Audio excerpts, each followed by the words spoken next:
नमस्कार दोस्तों, स्वागत है आप सभी का मेरे YouTube चैनल इतिहास तरंगिणी में। जैसा कि आप सभी ने पिछले लेक्चर में देखा कि इतिहास सब्जेक्ट को प्रिपेयर और समझने के लिए कुछ बेसिक अंडरस्टैंडिंग की ज़रूरत होती है और इसी दिशा में हमने कुछ बेसिक कंसेप्चुअल अंडरस्टैंडिंग के बारे में जाना और समझा। अब इसी दिशा में अब हम आगे बढ़ते हुए हम अपने आज के फर्स्ट टॉपिक यानी कि सोर्सेस ऑफ इंडियन हिस्ट्री के बारे में पढ़ेंगे, यानी कि जिसे हिंदी में हम कहेंगे भारतीय इतिहास के स्रोत। ठीक है, चलिए। तो पिछले लेक्चर में हमने एक शब्द को पढ़ा और समझा था, तो वो शब्द था हिस्टोरियोग्राफी, यानी कि इतिहास लेखन की विधा। तो आप सभी के मन में यह प्रश्न होगा कि आखिरकार इतिहासकार, तो अगर हम हिस्टोरियोग्राफी के बारे में अगर पहले बात करें तो आपने इसमें मैंने आपको डेफिनेशन भी दिया होगा, द स्कॉलरली एक्ट और the way of writing history, यानी कि जैसे इतिहास को कैसे लिखा जाता है। तो इसको पढ़ने के बाद में और जब आप सोर्सेज ऑफ इंडियन हिस्ट्री का ये टॉपिक देख रहे होंगे तो आपको ये एक बेसिक सा क्वेश्चन आपके दिमाग में आता होगा कि आखिरकार इतिहास जो है वो लिखा कैसे जाता है, किस तरीके से। क्या किसी के भी मन में, हम भी हर किसी के पास कुछ ना कुछ एक हिस्ट्री का एक स्टोरी होता है, कुछ अपने अंडरस्टैंडिंग होते हैं, हम अपने घर परिवार, अपने आसपास, अपने बीते हुए कल के बारे में कुछ ना कुछ जानते हैं। तो क्या उन हर एक चीज को हम किसी भी तरीके से किसी के भी सामने अगर रख देंगे या बोल देंगे तो वो क्या हिस्ट्री हो जाएगा? कॉमन पार्लेंस में तो हो सकता है, but as an academic form में हम उसे हिस्ट्री नहीं मानते। तो इसका एक अपना एक प्रोसेस होता है, एक अपना प्रोसीजर होता है। तो इतिहासकार आखिर किसी भी राष्ट्र के, समाज के या संस्कृति के इतिहास के बारे में कैसे लिखते हैं? तो इसका जो बुनियाद होता है उसे हम समझेंगे कि जो सबसे सरल तरीका आप सभी को इस पॉइंट में, और ये सब आप नोट डाउन करते हुए चलिए, कि जितने भी हिस्टोरिकल इंटरप्रिटेशंस यानी कि ऐतिहासिक व्याख्याएं होती हैं वो ऐतिहासिक स्रोतों के ऊपर यानी कि हिस्टोरिकल एविडेंस के ऊपर बेस्ड होता है। ठीक है, यानी कि जो भी हम हिस्टोरिकल राइटिंग करते हैं उसे आपको एक एविडेंस के थ्रू पेश करना होगा। आपको अगर कहना है कि अशोक ने अगर ये कहा था तो आपको एक एविडेंस देना पड़ेगा। आप अगर मान लीजिए कि हम संविधान सभा के बारे में कुछ अगर बात कहते हैं तो हमारे पास एक एविडेंस होना चाहिए। तो जो भी कुछ हम पढ़ते लिखते हैं उसका कहीं ना कहीं कुछ एक एविडेंस होता है और उस एविडेंस के बेसिस पे के ऊपर हम कुछ राइटिंग या कुछ प्रमाण देते हैं। ठीक है, बात करते हैं कि हम इन एविडेंसेस को कैसे समझें। तो इतिहासकार क्या करते हैं कि इन जितने भी हिस्टोरिकल एविडेंस होते हैं मुख्यतः ये इन्हें दो तरह से क्लासिफाई करते हैं। एविडेंसेस को इतिहासकार दो ब्रॉड कैटेगरी में डिवाइड करने का कोशिश करते हैं और इसी से समझाते भी हैं वो। तो जैसा कि आप सभी अपने स्क्रीन पर देख पा रहे हैं, जो सबसे पहला कैटेगरी है वो कौन सा कैटेगरी है? लिटरेरी सोर्सेस और आर्कियोलॉजिकल सोर्सेस। लिटरेरी सोर्सेस और आर्कियोलॉजिकल सोर्सेस। लिटरेरी सोर्सेस यानी कि पाठ्यात्मक स्रोत, आर्कियोलॉजिकल सोर्सेस यानी कि पुरातात्विक स्रोत। और जो दूसरा कैटेगरी है वो है प्राइमरी सोर्सेस का और सेकेंडरी सोर्सेस का। प्राइमरी सोर्सेस यानी कि प्राथमिक और सेकेंडरी यानी कि द्वितीय सोर्सेस यानी कि द्वितीय स्रोत। ठीक है, चलिए एक एक करके इनके थोड़े से बेसिक कंसेप्चुअल अंडरस्टैंडिंग को समझते हैं। कैटेगरी वन का अगर के बारे में अगर हम बात करें तो सबसे पहला है हमारे पास लिटरेरी सोर्सेस। लिटरेरी सोर्सेस यानी कि पाठ्यात्मक स्रोत किसी भी प्रकार के या जितने भी प्रकार के टेक्स्ट होते हैं, ठीक है, चाहे लॉन्ग हो, शॉर्ट हो, ओरल हो, रिटेन हो, फॉरेन हो, इंडिजिनस हो, यानी कि कोई छोटे से छोटे लिखा हुआ लघु से लेके बृहद, मौखिक, लिखित, विदेशी या किसी भी प्रकार का जो वृत्तांत होगा वो सब कुछ लिटरेरी जिसे कि आप पढ़ सकते हैं, तो वो हो गया लिटरेरी सोर्स। आर्कियोलॉजिकल सोर्स क्या होगा? किसी भी प्रकार का कोई टेंजिबल, याद रखिएगा अपने नोट्स में इसको नोट डाउन करते हुए चलिए, कि कोई भी टेंजिबल या मटेरियल रिमेन यानी कि किसी भी प्रकार का जो भौतिक अवशेष होता है उसे हम कहेंगे आर्कियोलॉजिकल सोर्सेस में। अब इसके क्या एग्जांपल्स हो सकते हैं? जैसे कि इंस्क्रिप्शंस है यानी कि अभिलेख है, कॉइन्स यानी कि सिक्के, पॉटरी, इमेजेस जैसे कि भी आप छू सकते हैं। अब यहाँ पे आप एक ये भी पॉइंट देख सकते हैं कि इवन जो टेक्स्ट भी जो होता है उसे भी तो हम छू ही सकते हैं, उसे भी तो हम महसूस तो कर ही सकते हैं। लेकिन ये होता है कि थोड़ा इसमें एक ब्रॉड क्लासिफिकेशन होता है कि जो आर्कियोलॉजिकल सोर्सेज जो होते हैं वो एक तरीके से डायरेक्ट इन नेचर है और जो लिटरेरी सोर्सेज जो है वो इनडायरेक्ट इन नेचर होता है। ठीक है, आपको पढ़ के जो भी उसमें लिखा गया है वो इतिहास क्लियरली आपके सामने उभर के नहीं आएगा, लेकिन आर्कियोलॉजिकल सोर्सेस में क्या होता है, हिस्ट्री जो होता है वो क्लियरली उभर के आता है। तो इतना डीपर अंडरस्टैंडिंग में अभी आपको जाने का जरूरत नहीं है, आप बस खाली एक ब्रॉड कैटेगराइजेशन को समझिए और आप इसे नोट डाउन करते हुए चलिए। ठीक है, अब बात करते हैं अपने दूसरे कैटेगरी के ऊपर। तो दूसरे कैटेगरी में का क्लासिफिकेशन है primary source and secondary source, यानी कि प्राथमिक और द्वितीय सोर्स। तो प्राइमरी सोर्सेस में क्या होगा, जितने भी आर्कियोलॉजिकल सोर्सेस होते हैं, जितने भी आर्कियोलॉजिकल सोर्सेस होंगे और जितने भी एंशियंट टेक्स्ट्स होते हैं, जितने भी एंशियंट टेक्स्ट होते हैं जैसे कि हम मैन्युस्क्रिप्ट कहते हैं, जैसे अर्थशास्त्र है, मनुस्मृति है, धर्मशास्त्र है, वेद हैं, ऐसे जितने भी एंशियंट जो टेक्स्ट होते हैं इनको हम प्राइमरी सोर्सेस में के अंडर में क्लासिफाई करते हैं। प्राइमरी सोर्सेस का मतलब आप इनको, इतिहासकार इनको पढ़ते हैं और इनके बेसिस पे हिस्ट्री राइटिंग करते हैं। ठीक है, तो ये हो जाएगा। तो आर्कियोलॉजिकल सोर्सेस और सारे के सारे एंशियंट किसके अंदर में आएंगे, प्राइमरी सोर्सेस के अंदर। और सेकेंडरी सोर्सेस क्या होगा, सेकेंडरी सोर्सेस यानी कि इन तीनों के ऊपर, यानी कि लिटरेरी, आर्कियोलॉजिकल और इन प्राइमरी सोर्सेस के ऊपर बेस्ड ऊपर जो भी रिसर्च होते हैं, यानी कि जो रिसर्च राइटिंग होता है, स्कॉलरली राइटिंग होता है, और उसको और उनको पढ़ के जो आम लोग या फिर रिसर्चर्स जो हिस्ट्री राइटिंग करते हैं, जैसे फॉर एग्जांपल क्या है, आप एनसीईआरटी का बुक पढ़ते हैं। ठीक है, तो एनसीईआरटी के बुक में जो भी लिखा हुआ है वो प्राइमरी सोर्स से, मान लीजिए अशोक का एक इंस्क्रिप्शन है। ठीक है, यहाँ पे ऐसे आप इसे समझिए कि अशोक का इंस्क्रिप्शन है।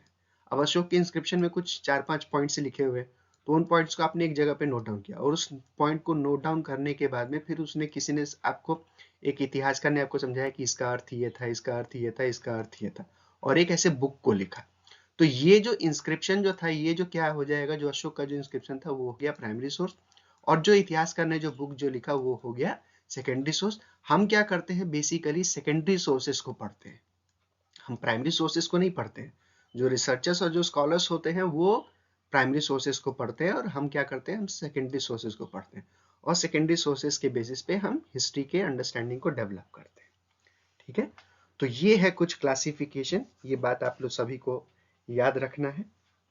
ठीक है, अब हम क्या करते हैं, एक एक करके, इसमें प्राइमरी सोर्सेस और सेकेंडरी सोर्सेस को तो इतना ज्यादा एक सिर्फ अंडरस्टैंडिंग चाहिए था, लेकिन लिटरेरी सोर्सेस और आर्कियोलॉजिकल सोर्सेस को हमें, ये एग्जाम के पॉइंट ऑफ व्यू से इंपॉर्टेंट है, तो एक एक करके अब हम लिटरेरी सोर्सेस और आर्कियोलॉजिकल सोर्सेस को पढ़ेंगे।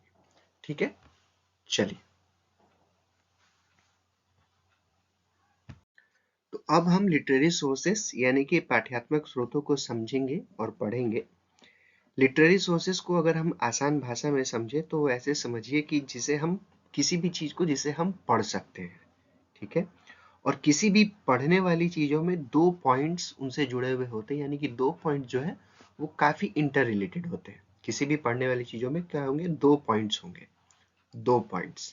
ठीक है, सबसे पहला पॉइंट क्या होगा, सबसे पहला पॉइंट होता है, उससे जुड़ा हुआ होता है स्क्रिप्ट। स्क्रिप्ट यानी कि जिसमें लिखने का तरीका, यानी कि किस तरह से लिखा जाता है वो। और जो दूसरा पॉइंट जो होता है वो होता है लैंग्वेज का। लैंग्वेज यानी कि किस तरीके से किसी बात को कहना है या बोलना है। अगर हम पिछले लेक्चर की तरफ अगर ध्यान दें, यानी कि जो पहला, जो फर्स्ट लेक्चर, जो इंट्रोडक्टरी लेक्चर था, उसमें हमने एंशिएंट इंडिया से रिलेटेड स्क्रिप्ट के बारे में कुछ इंपॉर्टेंट फैक्चुअल डिटेल्स को जाना था। मैं इसके लिए मैं फिर से आप सभी के सामने दोहरा देता हूँ।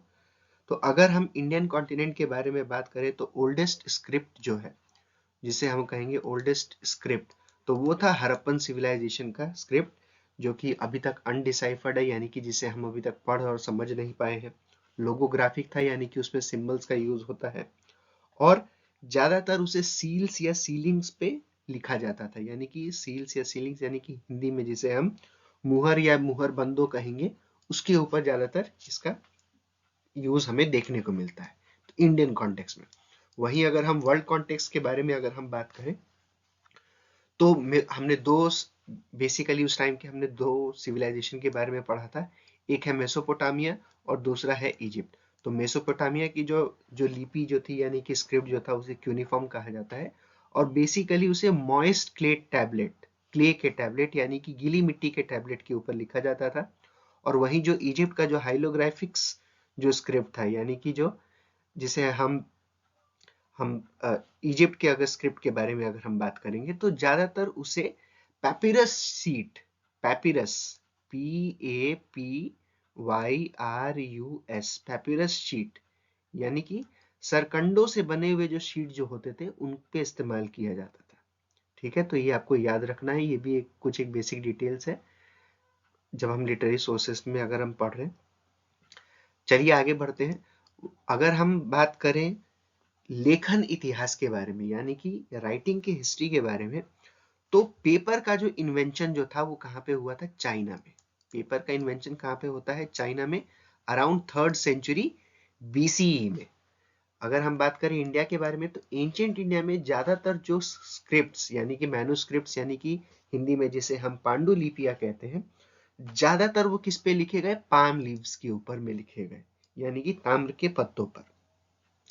इन्हीं ये जो पाम लीव्स होते हैं इन्हें संस्कृत में बेसिकली हम क्या कहते हैं? तालपत्र। संस्कृत में इन्हें क्या कहा जाता है? तालपत्र। और तालपत्र, और तमिल में जो इनके लिए जो शब्द जो होता है उसे कहा जाता है ओल्लई। तो ये भी आप याद रखिएगा। हिंदी में कहते हैं हम इन्हें पांडुलिपियां, ठीक है। संस्कृत में इन्हें कहा जाता है तालपत्र, और तमिल में इन्हें कहा जाता है ओल्लई। और यही राइटिंग मटेरियल्स थे जिनमें कि एंशिएंट इंडियन के टाइम में इनके ऊपर राइटिंग किया जाता था।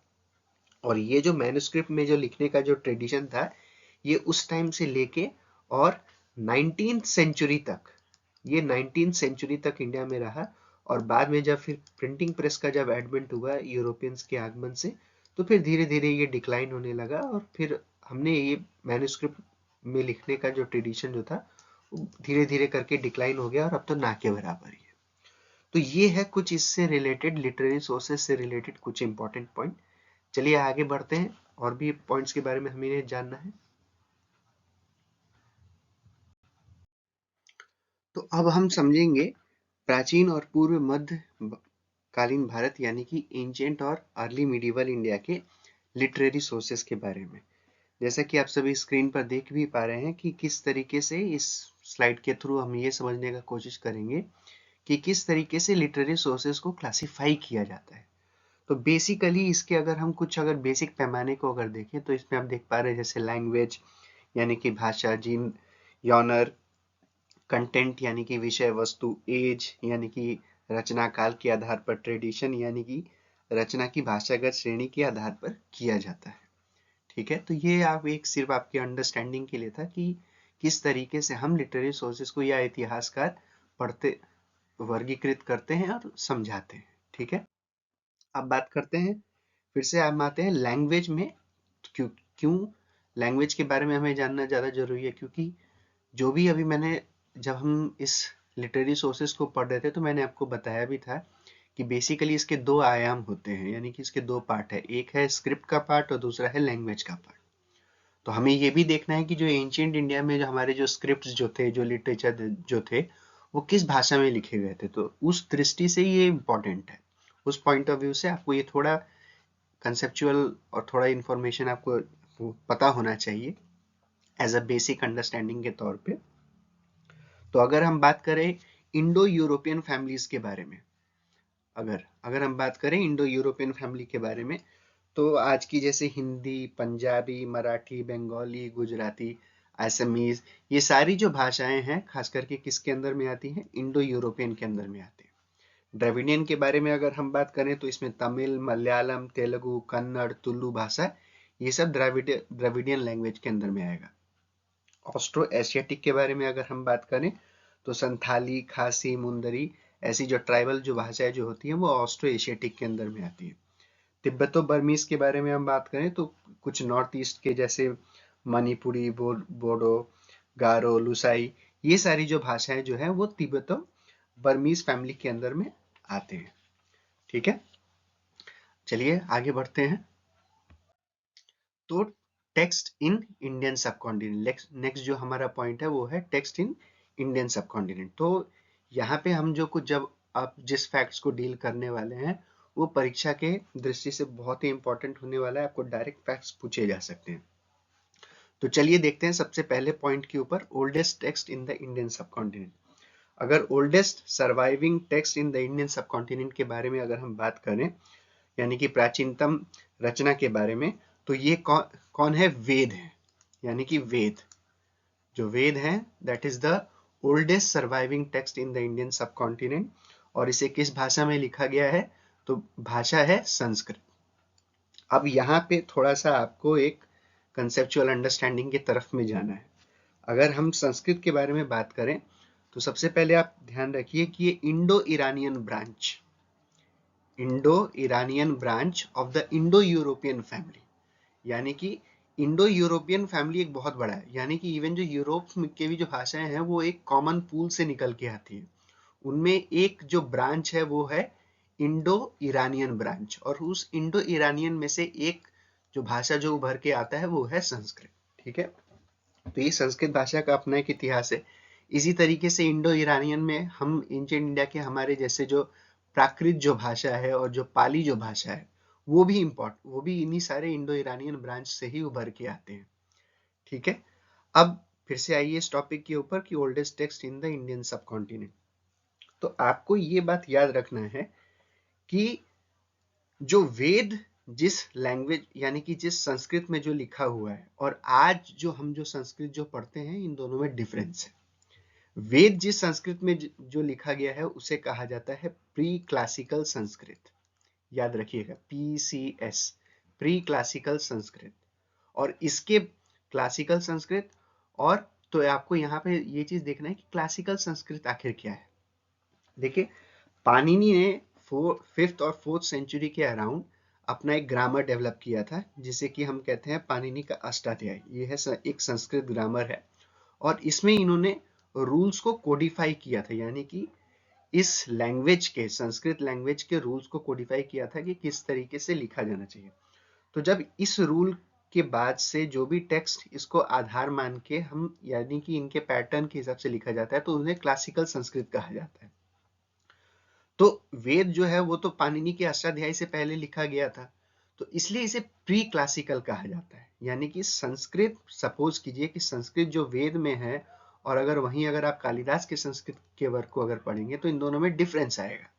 भले है संस्कृत लेकिन ये क्लासिकल संस्कृत के ऊपर बेस्ड है, और वेद जो है वो प्री क्लासिकल संस्कृत के ऊपर बेस्ड है। ठीक है, तो इस पॉइंट को आपको याद रखना है कि वेद जो है वो प्री क्लासिकल संस्कृत में लिखा हुआ है, और क्लासिकल संस्कृत क्या है?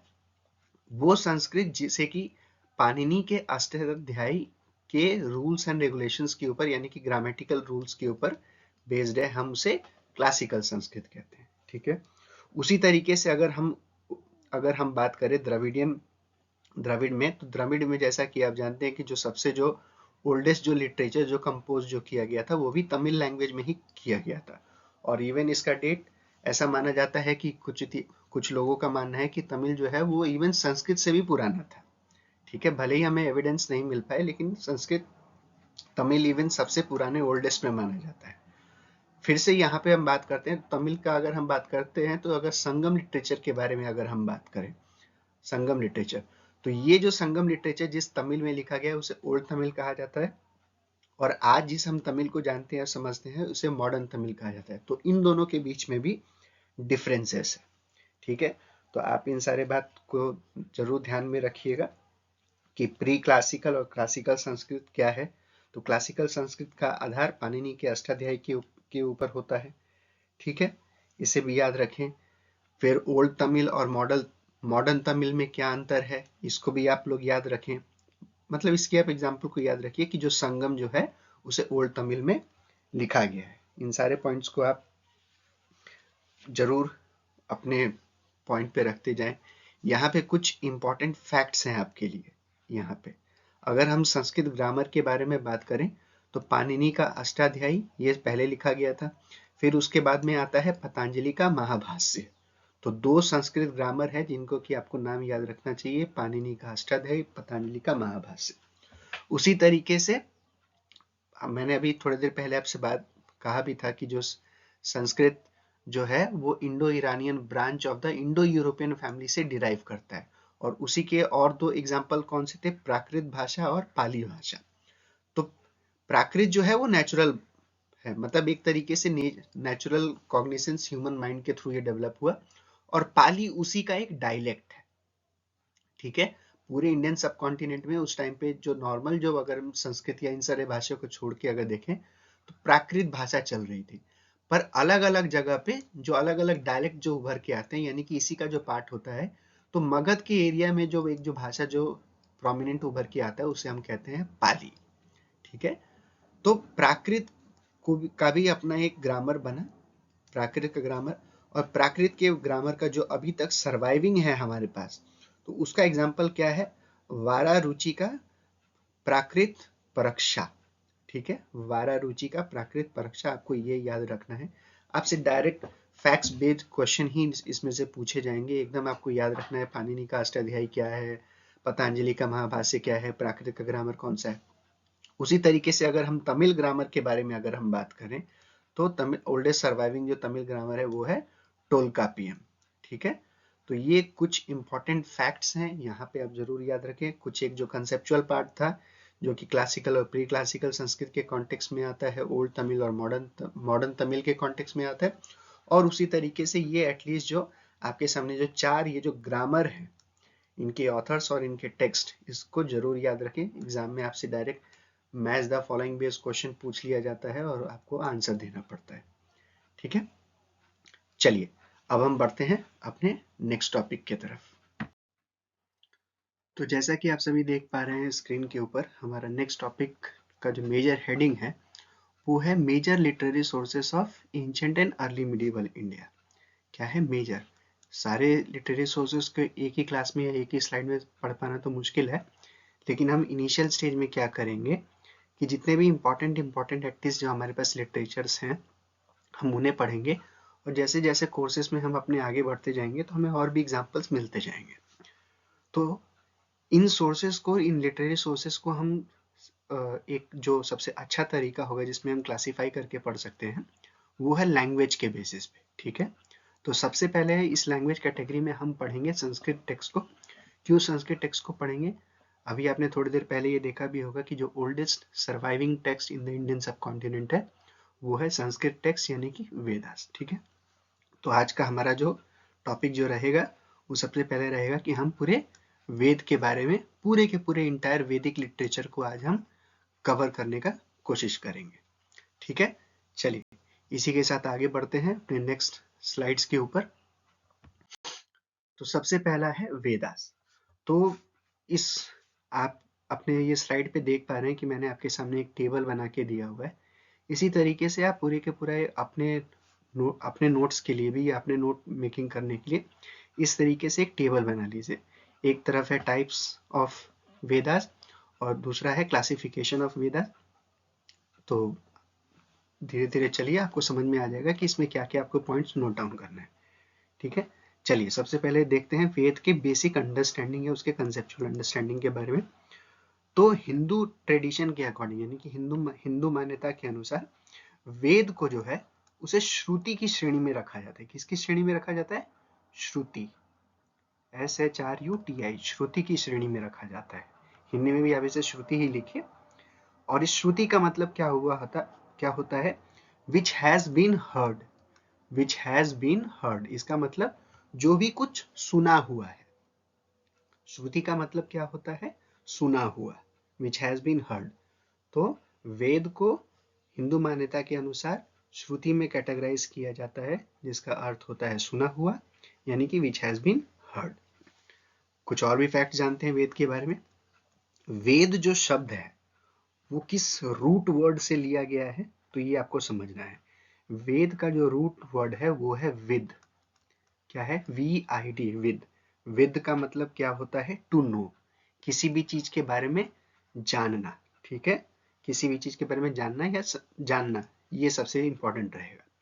तो वेद जो है जिस रूट वर्ड से डिराइव किया गया है वो है विद, और उसका अर्थ होता है जानना। और इस तरीके से वेद का जो पूरा जो प्रॉपर जो अर्थ जो उभर के आता है वो है नॉलेज। ठीक है, क्या है, नॉलेज यानी कि ज्ञान, हिंदी में जिसे हम कहेंगे ज्ञान।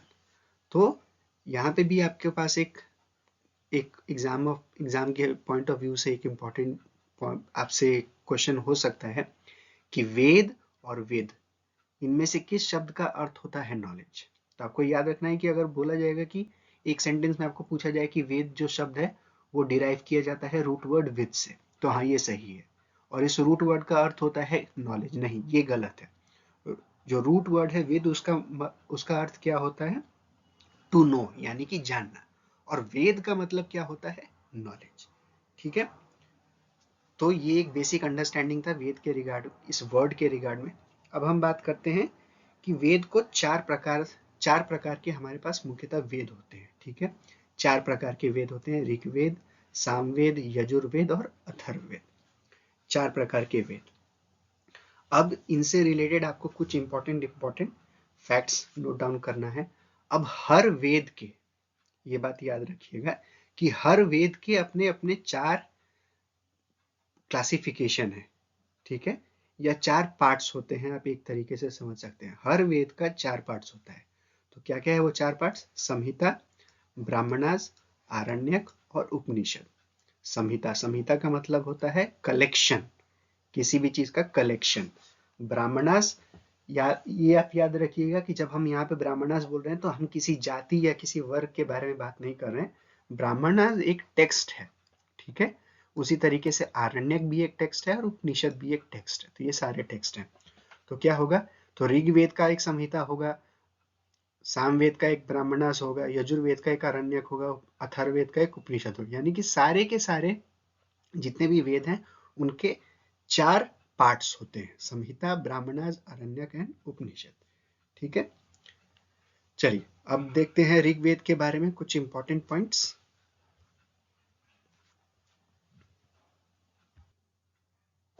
तो अब हम एक एक करके सभी वेदों को और उनके पार्ट्स को समझते हुए चलेंगे। ठीक है, तो पहले कुछ जानिए ऋग्वेद के बारे में कुछ इंपॉर्टेंट पॉइंट। तो ऋग्वेद में वर्ल्ड का सबसे ओल्डेस्ट पोएट्री, ठीक है, यानी कि संसार के सबसे पहली काव्यात्मक रचना को दर्शनीय तरीके से दिखाया या पिरोया गया है। दर्शनीय तरीके से यानी कि फिलोसफिकल ओरिएंटेशन। तो Rigveda it contains the world's oldest poetry with a philosophical orientation. Rigveda में, ये बात आपको याद रखना है। ठीक है, चलिए आगे बढ़ते हुए चलते हैं। सबसे पहले अब हम आते हैं संहिता के ऊपर। तो संहिता का मतलब जैसे मैंने पहले बताया, इसका अर्थ होता है कलेक्शन। कलेक्शन यानी कि हिंदी में जिसे हम कहेंगे संकलन। तो अगर हम, जैसे मैंने बताया भी कि हर वेद का अपना एक संहिता, हर वेद का अपना संहिता होगा। तो अगर हम ऋग्वेद संहिता के बारे में अगर बात करें तो इस कलेक्शन में क्या है, 1028, यानी कि ऋग्वेद संहिता के अंदर में 1028 हिम्स, हिम्स यानी कि जिसे हम हिंदी में कहेंगे सूक्त का कलेक्शन है। ठीक है, तो ऋग्वेद में 1028 हिम्स यानी कि सूक्त का कलेक्शन है, जिसे कि कुल मिला के 10 चैप्टर्स में, ओरिजिनल वर्ड जो चैप्टर्स के लिए जो इस्तेमाल होता है वो होता है मंडल। ठीक है, तो 10 मंडल में इसे बांटा गया है। तो ऋग्वेद का जो संहिता है उसमें 1028 हिम्स हैं यानी कि सूक्त हैं, जिन्हें कि 10 चैप्टर्स में बांटा गया है। ठीक है, फिर बात करते हैं सामवेद के बारे में। तो सामवेद में कुल मिला के 1810 वर्सेस हैं। वर्सेस हैं यानी कि हिम्स और वही सूक्त हैं, जो कि सीधे सीधे, या आप ऐसे समझिए कि मेजॉरिटी तरीके से वो ऋग्वेद से बोरो किया गया है। ठीक है, और सामवेद का एक क्या खासियत है, सामवेद का खासियत ये है कि जो भी ये इसमें जो हिम्स जो लिए गए उसे इस तरीके से लिखा गया है, उसे ऐसे प्रेजेंट किया गया है ताकि उसे हम लयबद्ध तरीके से लिखा गया है, यानी कि उसे गाने के योग्य, उसे इस तरीके से म्यूजिकल नोटेशन के अकॉर्डिंग अरेंज किया गया ताकि हम उसे गा सकें, या उसे उसका जो प्रोनाउंसिएशन जो होगा वो नॉर्मल हिम की तरह नहीं बल्कि एक लयबद्ध तरीके से होगा। तो ये है सामवेद के संहिता के बारे में। उसी तरीके से अगर हम यजुर्वेद संहिता के बारे में अगर हम बात करें तो बेसिकली इसमें क्या है कि इसमें रिचुअल्स के परफॉर्मेंस के बारे में, रिचुअल्स के परफॉर्मेंस, रिचुअल्स होता है उसके उसको कैसे परफॉर्म किया जाता है उसके बारे में पॉइंट्स दिए हुए हैं यजुर्वेद संहिता में। तो आपने अभी तक हमने ये जो पॉइंट देखा, तो इससे ऋग्वेद, सामवेद और यजुर्वेद के बीच में एक रिलेशन उभर के आता है। ठीक है, तो वो रिलेशन क्या है? देखिए, बेसिकली ये जो वेद जो होते थे, इनमें क्या हुआ, क्या परफॉर्म किया जाता था? सैक्रिफाइसेस, यानी कि जो भी यज्ञ या अनुष्ठान होते थे। अब आप अगर इसे मॉडर्न टाइम में देखें, जैसे सपोज कीजिए कि आपके घर में सत्यनारायण भगवान की पूजा होता है, या महामृत्युंजय मंत्र का जाप होता है, या किसी भी प्रकार का यज्ञ अगर अनुष्ठान होता है, शादी ब्याह होता है, कोई भी ऐसा है, तो उसमें आपने देखा होगा कि जो पंडित या जो पुरोहित जो होते हैं वो आते हैं और कुछ मंत्रों का उच्चारण करते हैं। तो वैसे ही आप एनालॉजिकल तरीके से इसे समझिए कि जो मंत्र आपका जो कलेक्शन है वो कहाँ पे आपको मिला? ऋग्वेद में। उस मंत्र को किस तरीके से प्रोनाउंस करना है वो किस में लिखा हुआ है? सामवेद में। और उस मंत्र के साथ में जो भी आप एक्शन परफॉर्म करेंगे, ठीक है, जैसे एक टाइम पे आपको फूल डालना है, एक टाइम पे आपको घी डालना है, एक टाइम पे आपको दूध डालना है, या कौन से एक्शन परफॉर्म करने हैं, तो वो किस में लिखा हुआ है? यजुर्वेद संहिता में लिखा हुआ है। तो ये है इन तीनों के बीच का रिलेशन, ऋग्वेद, सामवेद, यजुर्वेद का। ठीक है, और अगर हम बात करें, अब आते हैं अथर्ववेद संहिता के बारे में। तो अथर्ववेद संहिता क्या है? ये सबसे लेटेस्ट वेद है, मतलब सबसे न्यूएस्ट वेदा के तौर पे माना जाता है। ऐसे टाइम तो इसका बहुत पुराना है, लेकिन इनमें सबसे जो सबसे न्यू है वो है अथर्ववेद। और अथर्ववेद में हिम्स तो हैं ही, पर उसके साथ साथ अदर पॉपुलर बिलीव्स और प्रैक्टिसेस, यानी कि जितने भी उस टाइम की लोकप्रिय धार्मिक व्यवहारों को भी दिखाया गया है। तो आप ऐसे समझिए कि इसमें Aryan plus non Aryan believes दोनों को दिखाया गया है। ठीक है, तो अथर्ववेद में आपको क्या दिखाया गया है? Aryan plus non Aryan believes. इसमें हिम्स है, प्लस उसके अलावा जितने भी पॉपुलर बिलीव्स एंड प्रैक्टिसेस है। ठीक है, तो ये हो गया आपका पूरा का पूरा संहिता का अंडरस्टैंडिंग। अब आ जाते हैं हम ब्राह्मणास के ऊपर। ठीक है, तो ब्राह्मणास क्या होते हैं? प्रोज एक्सप्लेनेशन ऑफ संहिता। अब आपको ये क्वेश्चन आ रहा होगा कि आखिर प्रोज होता क्या है? देखिए, लिटरेचर के कॉन्टेक्स्ट में हम किसी भी पॉइंट को या किसी भी चीज को अगर हम लिखना चाहते हैं तो हम उसे दो तरीके से लिखते हैं।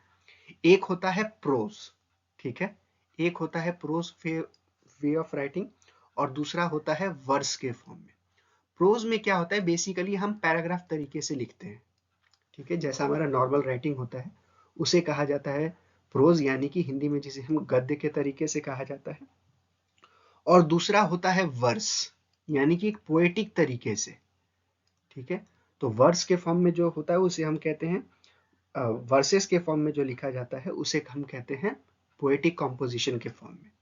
तो ब्राह्मणास जो है वो क्या लिखे हुए हैं आपको याद रखना है? प्रोज के फॉर्मेट में, यानी कि गद्य के फॉर्मेट में लिखा हुआ है। ठीक है, अभी मैंने आपको डेफिनेशन दिया कि ब्राह्मणा में क्या है? प्रोज एक्सप्लेनेशन ऑफ द संहिता। ब्राह्मणास में हर हर वेद का जो संहिता है, और उस हर वेद का जो ब्राह्मणास होगा, तो वो ब्राह्मणा क्या करेगा? उस संहिता के बारे में आपको समझाएगा। ठीक है, प्रोज एक्सप्लेनेशन ऑफ द संहिता। अब क्या समझाया जाता है ये आपको पॉइंट नोट डाउन करना है। तो आपको ये समझाया जाता है कि जो भी सैक्रिफिशियल रिचुअल्स हैं, जो भी आप सैक्रिफिशियल रिचुअल्स जो परफॉर्म कर रहे हैं, वो क्यों किया जाता है और उसका क्या आउटकम होगा। ठीक है, अब यहाँ पे आप इसको मॉडर्न टाइम में लेके आइए। मॉडर्न टाइम में अब जैसे फॉर एग्जांपल आप अपने घर में सत्यनारायण भगवान की कथा का आपके घर में आयोजन किया गया है, तो एक तो सबसे पहले आपका इसका एक माइथोलॉजिकल अंडरस्टैंडिंग होगा कि क्यों करवाया जाता है। जो पुरोहित जो आपके घर में आएंगे वो आपको समझाएंगे कि इसका क्या एक हिस्टोरिकल कॉन्शियसनेस है।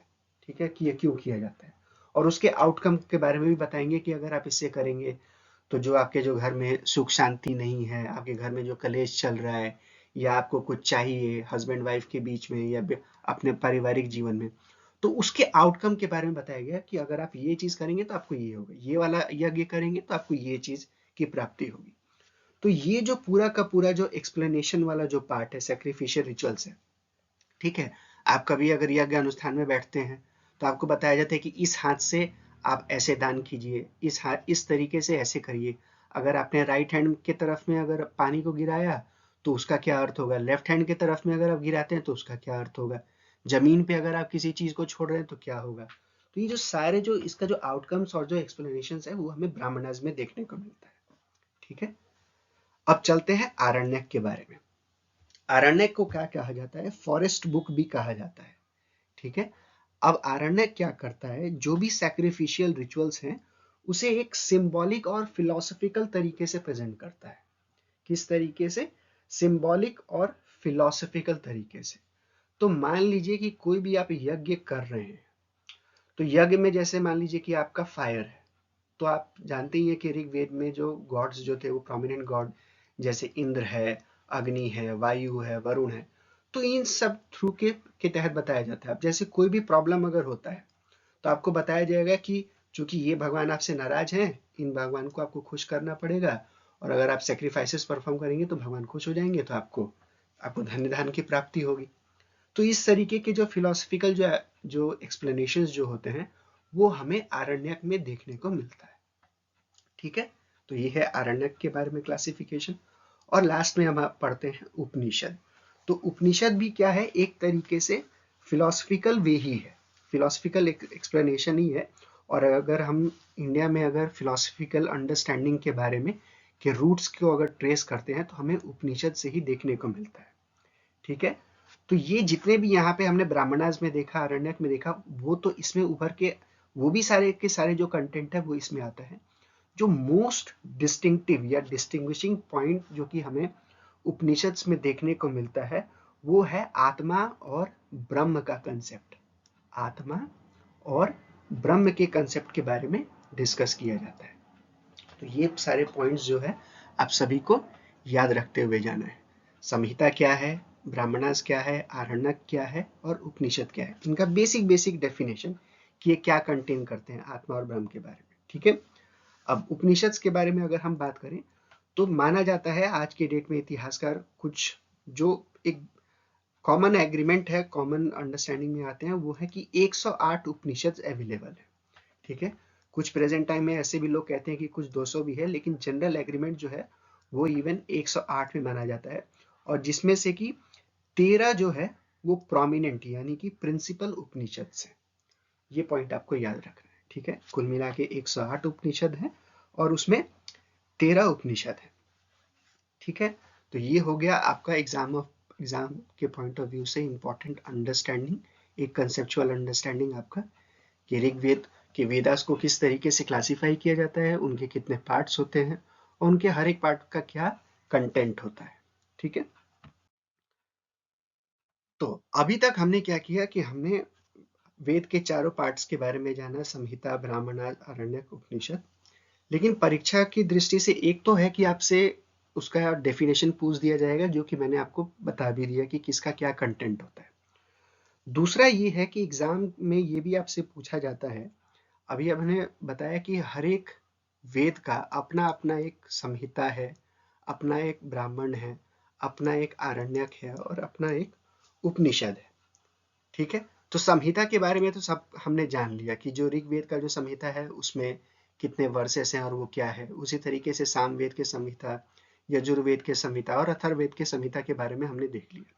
लेकिन हमें जानना है ब्राह्मण, आरण्यक और उपनिषद, यानी कि जो हर वेद का जो ब्राह्मण है, हर वेद का जो आरण्यक है और हर वेद का जो उपनिषद है, उसके एग्जाम्पल्स को आपको जानना जरूरी है, जो कि एग्जाम के पॉइंट ऑफ व्यू से इंपॉर्टेंट है।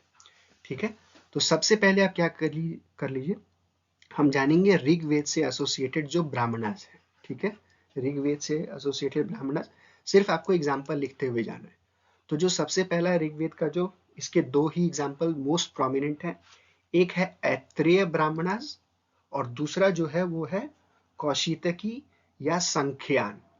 ऐत्रेय और दूसरा है कौशिकी, यानी कि जिसे हम संख्यान ब्राह्मण भी कहते हैं। ठीक है, अब बात करते हैं सामवेद के बारे में। तो सामवेद से जुड़े जो ब्राह्मण है उसमें 4 मोस्ट इंपॉर्टेंट ब्राह्मण हैं, वो है तांड्य, सदविंशा, वंशा और जामिन्य। मैं फिर से दोहरा देता हूं, तांड्य, सदविंशा, वंशा और जामिन्य। ठीक है, ये किसके हैं, सामवेद के। अब बात करते हैं यजुर्वेद के बारे में।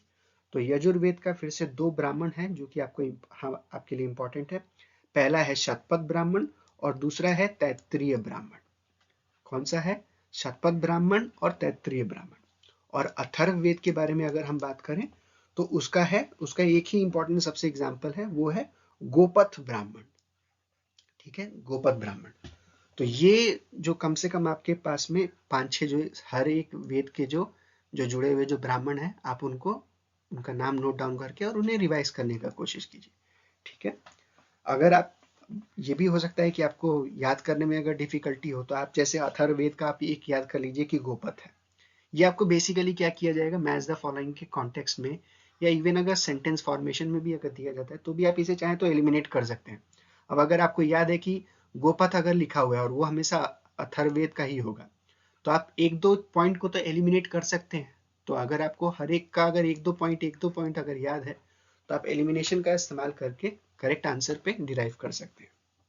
ठीक है, तो ये हो गया ब्राह्मणास के बारे में। अब हम चलते हैं आरण्यक के बारे में।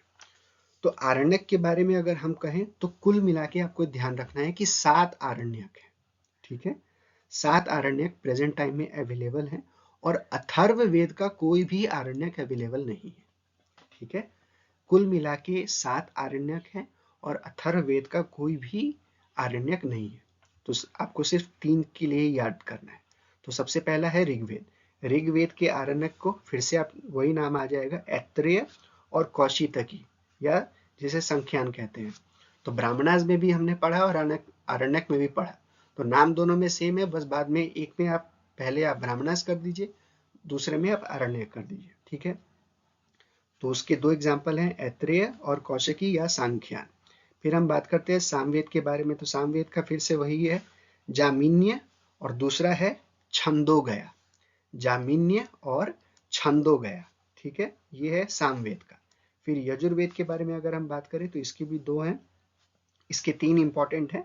सबसे पहला है बृहदरण्यका, ओके, दूसरा है तैत्तिरीय और तीसरा है मैत्रेयनिया। बृहदरण्यका, तैत्तिरण्य और मैत्रेयनिया, ये 3 हैं यजुर्वेद के आरण्यक। ठीक है, ये हो गया। अब हम चलते हैं उपनिषद की तरफ। ठीक है, उपनिषद। तो हमने पहले जान भी लिया कि कुल मिला के 108 उपनिषद होते हैं, जिसमें से कि जो मोस्ट इंपॉर्टेंट है वो है 13 उपनिषद। ठीक है, 13। अब हम एक एक करके सबके एग्जाम्पल्स को देखेंगे कि उपनिषद में क्या क्या इंपॉर्टेंट रहता है। ठीक है,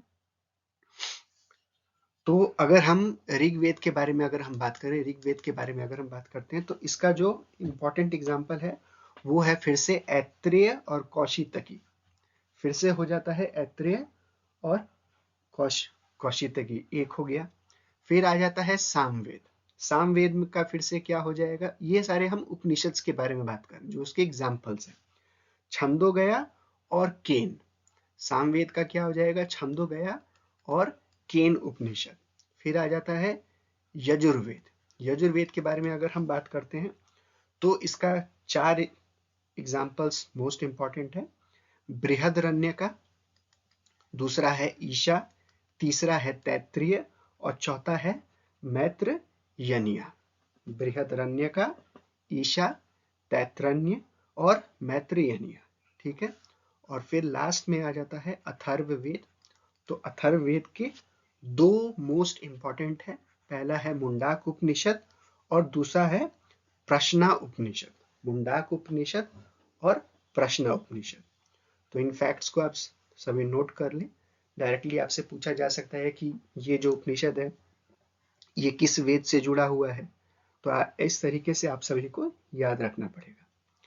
अगर हम बात करें उपनिषद के बारे में तो कुछ और भी इम्पोर्टेंट फैक्ट्स हैं उपनिषद से जो कि आप देख सकते हैं कि एग्जाम में भी कई बार पूछा भी गया है, कई सारे एग्जाम्स में पूछा गया है, जिसमें से कि 3 वर्ड हैं जो कि बहुत ज़्यादा इम्पोर्टेंट हो जाते हैं। पहला वर्ड है वासुदेव कुटुंबकम का, दूसरा वर्ड है अतिथि देवो भव और तीसरा वर्ड आ जाता है सत्यमेव जयते। कई बार एग्जाम्स में पूछा जाता है कि ये जो वर्ड्स है ये कहाँ से लिए गए हैं।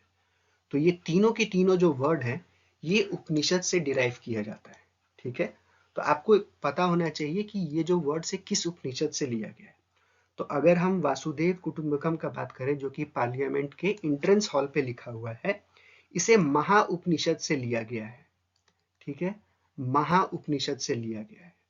अगर हम बात करें अतिथि देवो भव, तो ये तैत्तिरीय उपनिषद से लिया गया है। ठीक है, तैत्तिरीय उपनिषद से लिया गया है। और अगर हम बात करें सत्यमेव जयते का, तो सत्यमेव जयते जो है वो मुंडाक उपनिषद से लिया गया है। और मैंने अभी आपको सभी को बता भी दिया है। तो आप ये भी देख सकते हैं कि ये जो उपनिषद है ये किस वेद से रिलेटेड है। ठीक है, जैसे अगर हम मुंडाक के बारे में बात करें तो ये अथर्ववेद से रिलेटेड है। तैत्तिरीय के बारे में अगर हम बात करें तो ये साम से रिलेटेड है। तो ये सारे पॉइंट्स जो है आपको इस तरीके से, सॉरी, तैत्तिरीय है वो बेसिकली आपका यजुर्वेद से रिलेटेड है, सामवेद से नहीं, यजुर्वेद से रिलेटेड है। तो ये सारे पॉइंट्स आपको एग्जाम के पॉइंट ऑफ व्यू से रखना है। फैक्ट्स हैं, नोट कर लीजिए और उसे याद करते हुए चलिए। ठीक है, चलिए, तो अभी तक हमने वैदिक लिटरेचर के कंसेप्ट, क्लासिफिकेशन और उनसे जुड़े हुए जितने भी एग्जाम्पल्स थे लगभग उनको कंप्लीट कर लिया हुआ है। ठीक है, अब हम आगे बढ़ते हैं अपने और अंडरस्टैंडिंग की तरफ इसी वैदिक लिटरेचर में। तो जैसे जैसे टाइम बढ़ता गया और टाइम के साथ में जैसे जैसे वैदिक लिटरेचर का ग्रोथ हुआ, इतने सारे जो लिटरेचर्स थे वो एक दिन में तो उभर के नहीं आए होंगे। तो टाइम के साथ साथ में जैसे जैसे लिटरेचर का ग्रोथ हुआ, तो ये एक प्रश्न उभर के आने लगा कि आखिर वेद को कैसे पढ़ा और समझा जाए। ठीक है, कि और इसी दिशा में क्या हुआ कि कई सारे डिफरेंट डिफरेंट वैदिक स्कूल्स उभर के आए। टाइम के साथ में वेद को समझने और पढ़ने और समझाने के लिए कई सारे डिफरेंट या वैदिक स्कूल्स उभर के आए, जिसमें ये बताया गया, समझाया गया कि किसी भी वेद को अगर पढ़ना है तो कैसे पढ़ा जाए, कैसे समझा जाए।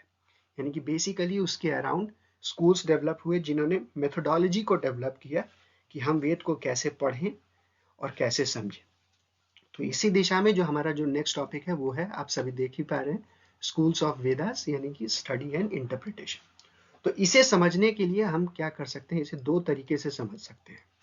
ठीक है, सबसे पहला जो तरीका है वो है वेदांग, यानी कि लिम्स ऑफ वेदा, और दूसरा है शाखाज या चरणाज, जिसे कि हम ब्रांचेस या स्कूल भी कह सकते हैं अपने कॉमन अंडरस्टैंडिंग के लिए। चलिए एक एक करके अब दोनों को समझते हैं। तो सबसे पहला है वेदांग। तो वेदांग का अर्थ क्या होता है? वेदांग का मतलब होता है लिम्स ऑफ वेदा, यानी कि वेदों की शाखा या वेदों के अंग। ठीक है, ये है इसका बेसिक डेफिनेशन। अब वेदांग एक्चुअली में है क्या? तो वेदांग क्या है? सप्लीमेंट्री टेक्स्ट है। वेदांग क्या है? एक प्रकार का सप्लीमेंट्री टेक्स्ट है, यानी कि सहायक रचनाएं हैं जो ये बताती हैं कि किसी भी वेद को कैसे पढ़ना है और उसे कैसे समझना है। ठीक है, वेदांग का एक सप्लीमेंट्री टेक्स्ट है। तो बेसिकली इसमें क्या होगा, आपको बताया जाएगा कि किस तरीके से कोई अगर हिम है तो उसका कैसे रिसाइटेशन करना है, उस हिम को कैसे यूज करना है, उस हिम के पीछे क्या अर्थ छुपा हुआ है, उसका बेसिक अंडरस्टैंडिंग क्या है। तो ये सारी चीज जो है वो आपको वेदांग में समझाया और बताया जाता है। ठीक है, वेदांग के बारे में जो हमें जो इन्फॉर्मेशन जो मिलता है, यानी कि वेदांग के बारे में हमने कहाँ से जाना, तो इसके बारे में हमें इन्फॉर्मेशन मिलता है मुंडाक उपनिषद से। ये भी आप एक पॉइंट याद कर लीजिए कि वेदांग के बारे में जो हमें जो अर्लीस्ट इन्फॉर्मेशन जो डिराइव होता है वो हमें मुंडाक उपनिषद से मिलता है। ठीक है, अब वेदांग के 6 पार्ट्स होते हैं। ठीक है, इसमें 6 पार्ट्स बनाए गए हैं वेदांग के लिए। तो सबसे पहला पॉइंट आप नोट करते हुए चलिए। तो जो सबसे पहला जो पॉइंट है वो है शिक्षा, यानी कि जिसे हम फोनेटिक या प्रोनाउंसिएशन कहते हैं। कल्प यानी कि रिचुअल, दूसरा पॉइंट है। तीसरा पॉइंट है व्याकरण यानी कि ग्रामर। चौथा पॉइंट है निरुक्त यानी कि एटाइमोलॉजी। निरुक्त यानी कि एटाइमोलॉजी। एटाइमोलॉजी का बेसिकली होता है कि किसी वर्ड को अगर हम यूज कर रहे हैं तो क्यों यूज कर रहे हैं, उस वर्ड के पीछे उसका क्या मीनिंग है। अगर हमने कहीं पे भी, जैसे बेसिकली क्या होता है, थिजॉरस होता है, एक होता है डिक्शनरी और दूसरा होता है थिजॉरस। तो डिक्शनरी में आपको बेसिकली वर्ड का मीनिंग मिलता है, और थिजॉरस में क्या होता है, आपको समझाया जाता है कि एग्जैक्टली अगर सिनोनिम टाइप के वर्ड हैं तो किस जगह पे होना चाहिए। अब एक मोनार्की है, एक किंगडम है, एक डायनेस्टी है, तो आखिर किस कॉन्टेक्स्ट में हमें मोनार्की वर्ड का इस्तेमाल करना है, कहाँ पे हमें किंगडम वर्ड का इस्तेमाल करना है। तो हमें देवता, जैसे सपोज करिए कि हम देवता वर्ड का इस्तेमाल करते हैं, तो किसको हम देवता कहेंगे, और उसी तरीके से हम किसको भगवान कहेंगे। तो आपने देखा होगा कि हमारे अगर अगर आप हिंदू रिलीजन को अगर देखें तो पहले हमारा त्रिदेव का कंसेप्ट आता है, फिर उसके सेकेंड स्टेज में हम कई सारे देवताओं को देखते हैं। तो जो भी वर्ड्स का इस्तेमाल हो रहा है उस वर्ड के फिलॉसफी के बारे में बताया जाता है कि आखिर यहाँ पे ये शब्द इस्तेमाल हुआ तो क्यों हुआ। ये होता है बेसिकली निरुक्त यानी कि एटाइमोलॉजी। ठीक है। पांचवा पॉइंट होता है छंद यानी कि मीटर। मीटर का बेसिकली यहाँ पे मतलब है कि जो भी मंत्र है उस मंत्र का अंडरस्टैंडिंग, उस मंत्र के अंडरस्टैंडिंग को समझने के लिए कहा जाता है छंद यानी कि मीटर। और लास्ट का जो पॉइंट है ज्योतिष यानी कि एस्ट्रोनॉमी। ठीक है, ये सब तो आप अभी जानते ही होंगे कि एस्ट्रोनॉमी का मीनिंग क्या होता है। तो इस तरीके से वेदांत क्या है, ये किस प्रकार का टेक्स्ट है और इसके कितने पार्ट्स होते हैं, इसको हमने पढ़ लिया है। अब चलते हैं दूसरे पार्ट की तरफ यानी कि शाखास और चरणास के बारे में। कुछ और पॉइंट्स भी आप नोट डाउन कर लीजिए कि अगर हम वेदांग लिटरेचर के ब्रॉड पीरियड ऑफ कॉम्पोजिशन के बारे में अगर हम बात करें तो बेसिकली इसे माना जाता है कि ये 600 से लेके 200 BCE के बीच में कंपोज किया गया था। ठीक है। और एक मैंने अभी आपको एक पॉइंट बताया था निरुक्त के बारे में यानी कि एटाइमोलॉजी। तो इसका एक जो प्रोमिनेंट एग्जाम्पल जो हमें देखने को मिलता है वो है यश्क का निरुक्त। ठीक है, यश्क निरुक्त जो कि 600 BCE में लिखा गया था। ये यक्ष निरुक्त का एक सर्वाइविंग एग्जाम्पल है आज के डेट में। ठीक है, यक्ष निरुक्त आपको याद रखना है। तो आपसे सीधा सीधा पूछा जा सकता है कि यक्ष निरुक्त जो है वो किस चीज का पार्ट है, वेदांग का पार्ट है, पुराण का पार्ट है, उपनिषद का पार्ट है, किस चीज का पार्ट है। तो यहाँ से आपको ये चीज ध्यान में रखना है। ठीक है, ये किसका एग्जाम्पल आप नोट करते हुए चले। चलिए अब हम जानते हैं शाखास और चरणास के बारे में। तो एग्जाम के पॉइंट ऑफ व्यू से आपको सिर्फ और सिर्फ इनके एग्जाम्पल्स को याद रखना है कि हर वैदिक स्कूल या हर जो वेद है उससे रिलेटेड एक शाखा और एक चरण है। शाखा और चरण यानी कि मान लीजिए कि एक स्कूल है जिसमें बताया जा रहा है कि आप उसे कैसे पढ़े समझे। वेदांग में भी बताया जाता है और इधर भी बताया जाता है, ये दो तरीके से है। तो आप हर वेद के हिसाब से आप इस पॉइंट को लिखते हुए चलिए कि हर वेद के कौन से शाखा और चरण है, बस इतना ही आपके लिए इंपॉर्टेंट है।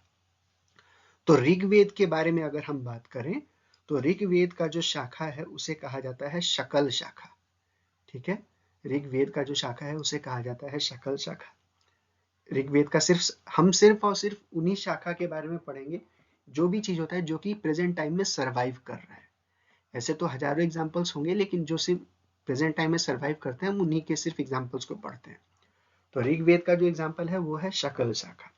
सामवेद के बारे में अगर हम बात करें तो इसके 3 हैं। सबसे पहला है कौथुयुमा, सबसे पहला है कौथुयुमा, दूसरा है रानायनिया और तीसरा है जामिन्य। मैं फिर से रिपीट करता हूँ, कौथुमा, राजा रनिया, राना ननिया और जामिन्य, ये 3 है सामवेद के। ठीक है। यजुर्वेद के बारे में अगर हम बात करें तो इसके 2 हैं, शुक्ल और कृष्णा। शुक्ल और कृष्णा, शुक्ल को व्हाइट स्कूल भी कहा जाता है और कृष्ण को ब्लैक स्कूल भी कहा जाता है। ठीक है, ये बात याद रखना है।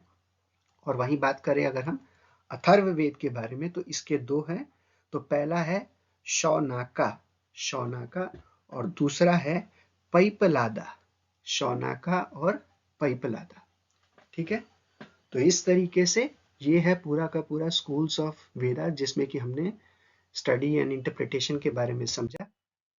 ठीक है, तो इस तरीके से पूरे के पूरे हमने वैदिक लिटरेचर को कवर कर लिया है। ओल्डेस्ट लिटरेचर से स्टार्ट करते हुए वेद क्या है, इसका कंपोजिशन का जो टाइम पीरियड है वो हमने देखा, ब्रॉड क्लासिफिकेशन किस तरीके से किया जाता है, पूरे वैदिक लिटरेचर को किस तरीके से पार्ट्स उसके कितने हैं, टाइप्स कितने हैं हमने जाना, और उसके जो भी रेलेवेंट एग्जाम्पल्स हैं हमने उसको कवर कर लिया है। इसके अलावा भी वैदिक लिटरेचर की कई सारे अदर डिटेल्स हैं बट अभी हम उसे इस टॉपिक में कवर ना करके हम जब हम वैदिक एज को पढ़ेंगे तब हम बेसिकली हम क्या कवर करेंगे उस समय, एक हिस्टोरिकल सेंस को कवर करेंगे। अभी तो हमने जाना कि सिर्फ वैदिक लिटरेचर में क्या है, लेकिन हमने इसके हिस्टोरिकल रेलेवेंस को नहीं समझा है कि आखिरकार हिस्ट्री में इसका कैसे यूज किया जाता है। तो ये जो इसका हिस्टोरिकल यूज होगा पूरे के पूरे इंटायर वैदिक लिटरेचर का, जिसमें हम इसके सिर्फ उसके एग्जाम्पल्स, उसके सिर्फ रेलेवेंस को नहीं समझेंगे बल्कि उसके लिमिटेशंस को भी देखेंगे कि आखिर इन वैदिक लिटरेचर का लिमिट्स क्या है, हम सारे के सारे डिटेल्स को जानेंगे। ठीक है, बट अभी तक के लिए आप सिर्फ इस क्लास के लिए सिर्फ इतने पॉइंट्स को नोट डाउन कीजिए, और भी डिटेल्स होंगे हम उसे कवर करते रहेंगे। और नेक्स्ट क्लास के लिए जो हम अदर जो टॉपिक्स जो कवर करने वाले हैं वो है हमारा अदर संस्कृत टेक्स्ट, यानी कि हमारे जितने भी एपिक्स हैं, पुराण हैं, जैसे रामायण महाभारत, हम इन सारे चीज़ों को कवर करेंगे। इसके अलावा बुद्धिस्ट लिटरेचर को कवर करेंगे, जैन लिटरेचर को कवर करेंगे और द्रविडियन लिटरेचर को कवर करेंगे। द्रविडियन लिटरेचर में बेसिकली जैसे आप संगम लिटरेचर को पढ़ेंगे, अर्ली जो कन्नड़, मलयालम और जो तेलुगु में जो लिटरेचर लिखे गए हम उनको भी जानने का कोशिश करेंगे। बुद्धिस्ट लिटरेचर और जैन लिटरेचर में हम पढ़ेंगे कि किस तरीके से इनके कैनोनिकल और नॉन कैनोनिकल जो लिटरेचर होते हैं उनके एग्जाम्पल्स, सीधा सीधा डायरेक्ट आपसे एग्जाम्पल्स पूछा जाता है और आपको फैक्ट बेस है, आपको याद रखना है। ठीक है, तो आज के क्लास को हम यहीं पे स्टॉप करते हैं, फिर मिलेंगे अपने नेक्स्ट टॉपिक में, और आप इसे जरूर रिवाइज करते हुए चलिएगा। ठीक है, तब तक के लिए